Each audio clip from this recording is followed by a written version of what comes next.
There must not be impunity for acts that rise to the level of international crimes, particularly genocide, is one that's near and dear to my heart and something I'm very passionate about. And so it's really an honor to be here with you all tonight, to be part of this anniversary commemorating the Armenian Genocide on this 100th year.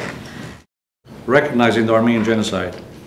In fact, in many respects, the United States has compiled a more extensive record of acknowledging the Armenian Genocide than many other countries that have merely adopted parliamentary resolutions on this issue. International organizations, including the United Nations, have also recognized the Armenian Genocide. The UN Subcommission on Prevention of Discrimination and Protection of Minorities adopted their report in 1985, acknowledging that the Armenian Genocide met all 5 UN criteria for genocide. 2 years later. And you can actually access these on the Armenian National Institute site. They have the collections on site. So yes, there are still photographs, but there is not the moving image. What we do have are the testimonies of the survivors and the eyewitnesses who were there. Armenians, Greeks, Assyrians, Yazidis who were massacred in the same place that they were attacked by ISIS this last summer, the same location. And those people have their own personal stories to tell. And through the Armenian Film Foundation and USC Shoah Foundation, this year, we have digitized those interviews, which were recorded on film over a 40-year period by one filmmaker. We've digitized those survivor and eyewitness testimonies, and we put them up on a visual history archive, an online. By the end of the war, 1918, out of 2 million, there were several 100,000 left. Some in Deir Zor. When you saw the map, Deir Zor, it's interesting that today, ISIS is conducting similar destruction in the same area, filled with Armenian skeletons, bones all over the place, and ISIS, in fact, destroyed a monument, a church, to the Armenian Genocide at that area. ISIS blew it up. And ISIS, as we know, has some connection to Turkey. People joining ISIS get transportation from Istanbul through Turkey down, and so there's a connection, as we heard earlier. There's a parallel, a connection with what happened 100 years ago to what's happening today. Not 100% identical, but there's some connection.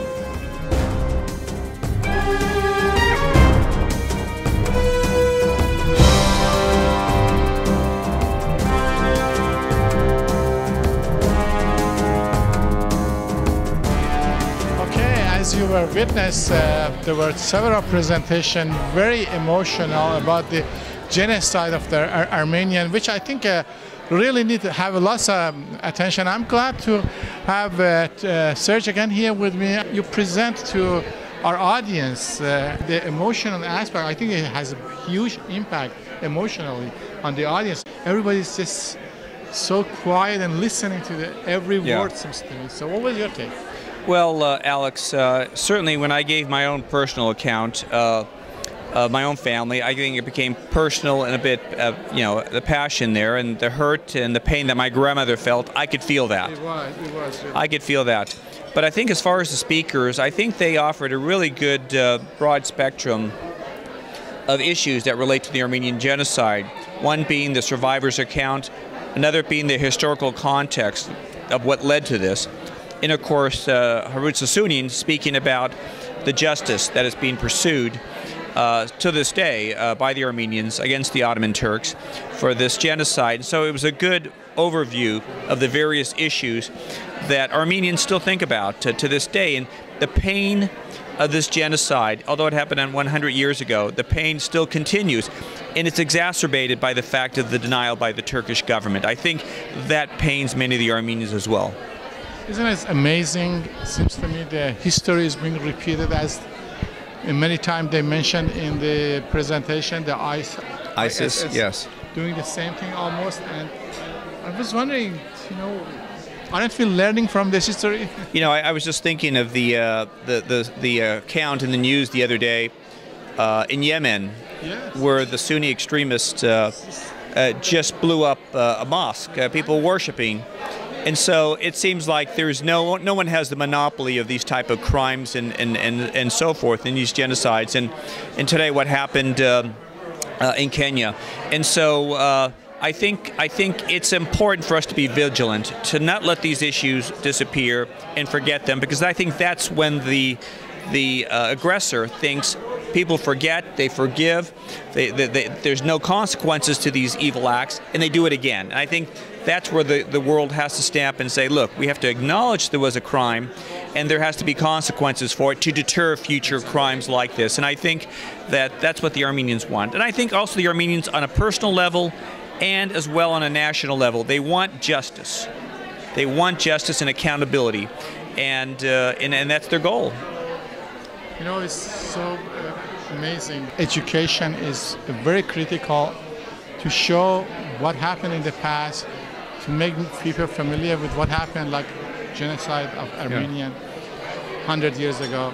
So I think an organization like World Affairs Council is doing a great job to educate people and inform people what happened. I didn't know that. I didn't know the aspect of it. Now we hear more about the Holocaust, but this is not less than Holocaust. Yes, you're right. I mean, as someone mentioned, one of the speakers mentioned, this genocide occurred by the Ottoman Turks with German complicity. The Germans were there too during World War I as part of the Central Powers. It happened in a time where there were no cameras, there were no videos. I mean, there were a few cameras, and it certainly wasn't the media that we have today. So as a consequence, it was not very well known. And it happened in the part of the world that just wasn't getting a lot of attention, as Europe was during World War I. But I want to mention one more thing about the World Affairs Council. We do bring these issues up front, and we educate people. And I hope that our next program is going to be on Iran and the negotiations that are taking place, because this right now is a pivotal issue that impacts the entire world, whether or not the treaty that's being negotiated is going to serve the interests of both countries and the world in general to create and foster peace. And let's hope that it does. And I think that's another topic that our World Affairs Council is going to address. I know, I'm very closely following, and I think 90% Iranian are very happy this happened. I mean, they want a relationship with the United States. They want a peaceful situation. But of course, there are lots of other conservative or other people who are against this kind of thing. Well, I want to say one thing about the Armenian genocide in Iran, because I know a lot of Armenians after the genocide went to Iran. But Iran was one of the sanctuaries where they went to. I think the Armenians wanted to keep their identity, their cultural identity, whatever country they went to. But I think it's one of the countries that they were given a fair amount of safety, number one, protection, and they were able to flourish.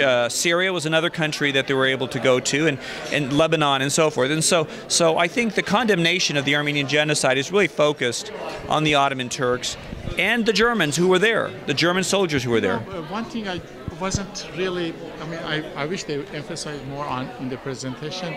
They never talked about the motivation. What was their motivation to do this? I mean, I didn't hear that very much. Well, I think the Young Turks, the Turkish government, had a view that the Ottoman Empire was crumbling, and they didn't want the various minorities there that might allow the Ottoman Empire to be carved up into different segments.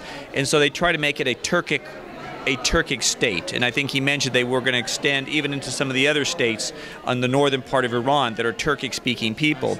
And so I think the motivation was to really remove the minorities, to eliminate the minority. It's a racist policy, yes, and it's and we see it unfortunately repeated itself in other countries and in modern times as well. People are going to watch this video and see the depth of this genocide that happened 100 years ago, and I hope the history never going to repeat again. I agree with you, Alex. I appreciate those comments, and we also hope it doesn't repeat itself. But I think we also want some justice here and some accountability, and I think that's the goal. So, crime never should go without punishment, even if it happened 1,000 years ago. You know, I tell people the people who perished in this genocide can't speak for themselves. Exactly. We're left behind to speak for them, and that is our responsibility, to speak for the justice on their behalfs.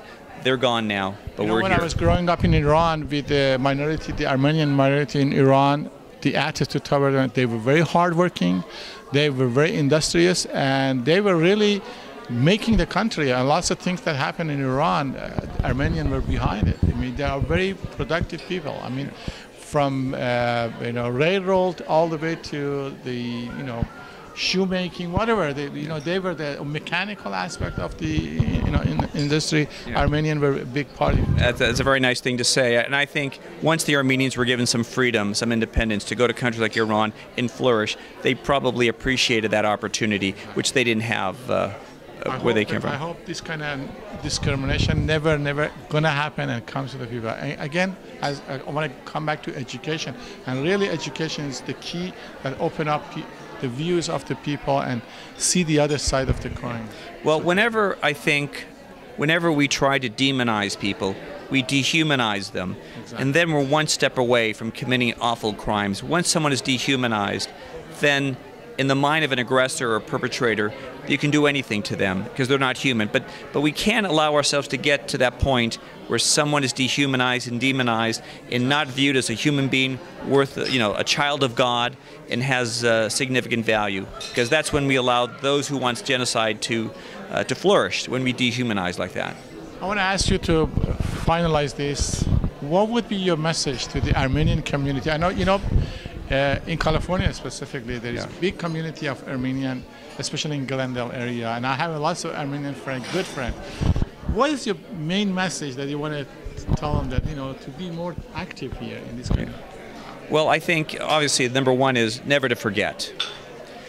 We can forgive, but not forget, and there's a distinction. Exactly. We don't want to carry hatred, but we want to carry a sense of justice forward, a positive justice.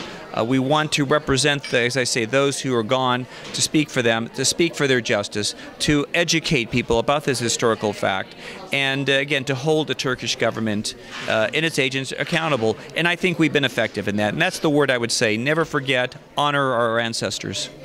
All right. You heard from Serge, and I really enjoyed the presentation. It was very eye-opening, and hope, I know World Affairs Council have lots of this type of program. The last few years I'm following, and hope you join the World Affairs Council and learn more about what's going on in the world. You're right. We have great programs. Thank you, Alex, very much. Thank you, my friend. All right.